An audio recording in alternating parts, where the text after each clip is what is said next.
कई बार कहा है आपको, आज फिर कहते हैं, शिव मंदिर में जाकर गलती मत करना।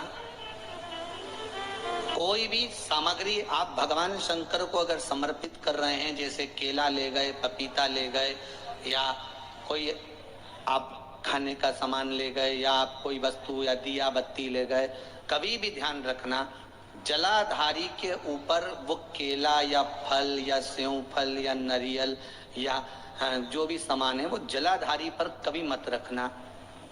क्यों?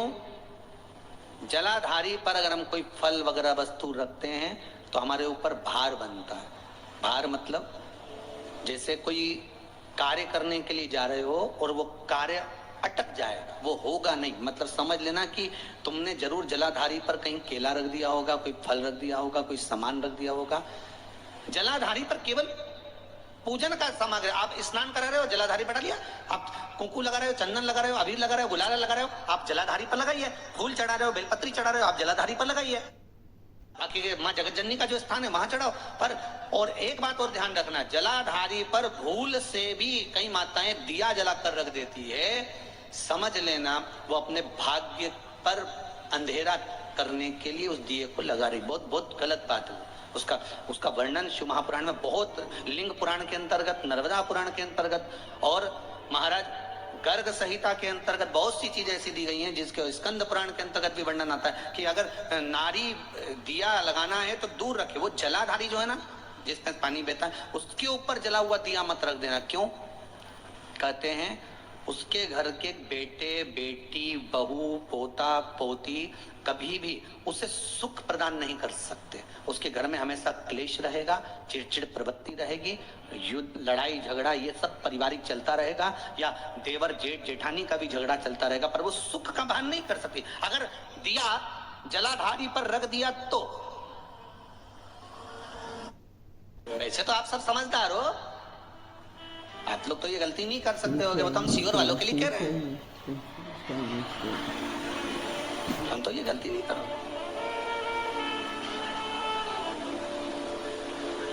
दिया रखना है दूर रखो। अगर आपको कोई वस्तु रखना है दूर रखो, केला रखना है, फल रखना है, कोई वस्तु अगर आपको रखना है तो आप थोड़ा सा दूरी बनाकर रखें। हाँ, फूल चढ़ाना है आप चढ़ाओ, आप जल चढ़ाना चढ़ाओ, बेलपत्र चढ़ाना है चढ़ाओ, आप अगर तगर चल आप जो भी सामान चढ़ाना चाहते हैं, आप कुंकु अबीर गुलाल आदि के वो चढ़ाएं चढ़ाओ। पर कोई फल है, कोई मिठाई है, कोई सामग्री है, वो शिवलिंग से भी जलाधारी से भी दूरी बनाकर रखिए, उसको दूर रखिए। शिव कह रहे हैं वृंदा, नारी जब बच्चे को जन्म देती है, प्रसव का जब समय होता है, नारी जब संतान को जन्म देती है, शंकर कहते हैं उस नारी के साथ में शिव और शक्ति दोनों उसके भीतर विराजमान होते हैं। इसलिए उसको धैर्य भी आता है और बल भी आता है। उसको धैर्य भी आएगा और बल भी आएगा।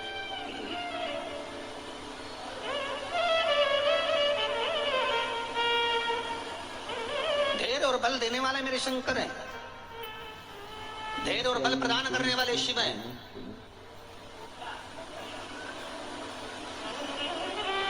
जैसे 3 जगह पर चढ़ाया हुआ पानी कभी निष्फल नहीं होता, 3 जगह पर चढ़ाए हुए जल का भाग पूर्वजों को भी प्राप्त होता है। पहला पीपल के वृक्ष के नीचे, दूसरा बेलपत्री के वृक्ष के नीचे, और तीसरा आंवले के वृक्ष के नीचे। ये 3 जगह पर चढ़ाया हुआ पानी, अगर मान लो 16 श्राद्ध में, श्राद्ध पक्ष में हम तर्पण नहीं दे पाए, हम तर्पण नहीं कर पाए, हम जल नहीं दे पाए, हम पिंड नहीं दे पाए, हम ब्राह्मण भोज नहीं करा पाए, हम मान लो धूप नहीं दे पाए, तो महाराज 3 जगह पर चढ़ाया हुआ पानी आपने भूल से भी अगर चढ़ाया हुआ है पीपल के वृक्ष के नीचे, दूसरा बोलते जाओ बेलपत्री के वृक्ष के नीचे, और तीसरा आंवले के वृक्ष के नीचे, ये 3 जगह पर अगर आपने जल चढ़ाया है तो आप अगर भूल से तिथि भी भूल गए, भोजन नहीं करा पाए, ब्राह्मण भोज नहीं करा पाए, तर्पण नहीं कर पाए, पिंड नहीं कर पाए, तो ये 3 जगह चढ़ाया हुआ जल हमारे पूर्वजों को श्राद्ध पक्ष में भी प्राप्त हो जाता है। आपका 3 जगह चढ़ाया हुआ, 3 जगह चढ़ाया हुआ जल वो प्राप्त हो। आप जो समर्पित कर रहे हो, आप जो दे रहे हो, आपका जो भाव समर्पित कर रहे हो। शंकर का गुणगान, शिव का स्मरण। अभी एक बात और आपको कहेंगे, अच्छी निकली है ये बात तो कहने में पीछे नहीं हटेंगे। 12 महीने शिवरात्रि आती है, स्मरण है आपको? अगर ध्यान नहीं हो ना तो कैलेंडर में लिखा रहता है मासिक शिवरात्रि, अगर उसमें छाट कर लिख लो और ऐसा गोला बना दो कि मासिक शिवरात्रि आएगी। आप व्रत करें ना करें, आप उपास करें ना करें, कोई हम ये नहीं कहेंगे कि करना जरूरी हो। अभी यजमान के यहीं पर हमारे ब्राह्मण लोग कह रहे थे कि गुरुजी वो कोई पूछ रहा था कि यजमान परिवार में से कि हम व्रत करें क्या, उपास रखना पड़ेगा? तो हम तो कई बार कथाओं में कहे, आज फिर कह देते हैं तुम्हारी मर्जी पड़े तो तुम करो, पर किसी का बीपी शुगर ऊंचा नीचा हो तो दादा मत कर दो। तुम तो कथा सुनो, तुम तो बढ़िया जोरदार एक से बढ़कर एक माल बनाओ ने, महाराज जी के भी खवाओ ने, तुम भी खाओ। तुम टेंशन वेंशन मत लियो, तुम तो बढ़िया जोरदार जो यहाँ चले नहीं वो खरगोन में वो पुड़ा की रोटी, एक रोटी का 2 भाग में छोड़कर घी बना सकता, तुम तो खाओ।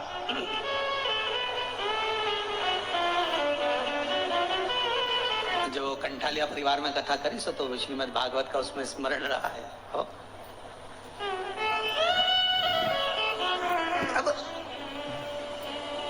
अब मालूम पड़े हम कह भी दें कि व्रत रखना पड़ेगा, अब मालूम पड़े हो जाता कई बार पंडित लोग ब्राह्मण लोग कहते हैं नहीं नहीं साहब तुमने इतना बड़ा अनुष्ठान करा, व्रत तो करना ही पड़ेगा। बापड़ा बेचारा आधा तो यूं ही मरी गया। बताओ हमारे तो शुगर अलग ने बीपी अलग, वो क्या करूं। और उसने 2 दिन 3 दिन तो अनुष्ठान में बैठा, ने चौथा दिन पलंग पे पड़ गया। उसके बाद उसकी तो हालत खराब। तो क्या पंडित मुझे क्या हुआ है? ये अनुष्ठान में नहीं बैठा, आज हमारी तबीयत ठीक नहीं, हमारा छोरा के बिठाई लो। तुम तो छोरा के बिठाई ले तो व्रत तो तुमने करे, आज नहीं बस तुमने छोरा के बिठा लो, व्रत तो मैं कर लूंगा। वो क्या 5वें दिन तो क्या हॉस्पिटल ले गए, डॉक्टर बोला क्या करा? तो क्या व्रत रखा है, इनने कुछ नहीं खाया। तो डॉक्टर भी बोला तुम तो खाओ, प्राण मत खाओ, तुम खाओ खाना वाना, तुम तो बढ़िया चकाचक खाओ ने हरि गुण। हम पहले भी कहे वल्लभ कुल की एकादशी करो, भले बकरी जैसे चरो पर। श्री शिवाय नमस्तुभ्यम। हर हर महादेव। पूज्य प्रदीप मिश्रा जी ने आज कथा में बहुत अच्छी बातें बताई हैं। पूज्य प्रदीप मिश्रा जी ने बताया है जो भी हम फल लेकर जाएं वो हमें कभी भी भगवान की जलाधारी पर समर्पित नहीं करना चाहिए, या दीवा कभी भी हमें जलाधारी के ऊपर नहीं लगाना चाहिए, उससे हमारे काम अटक जाते हैं और मनोकामना पूर्ण नहीं होती है। पूज्य प्रदीप मिश्रा जी के उपाय अगर आपको अच्छे लगे तो लाइक कमेंट और शेयर जरूर करें। श्री शिवाय नमस्तुभ्यम। हर हर महादेव।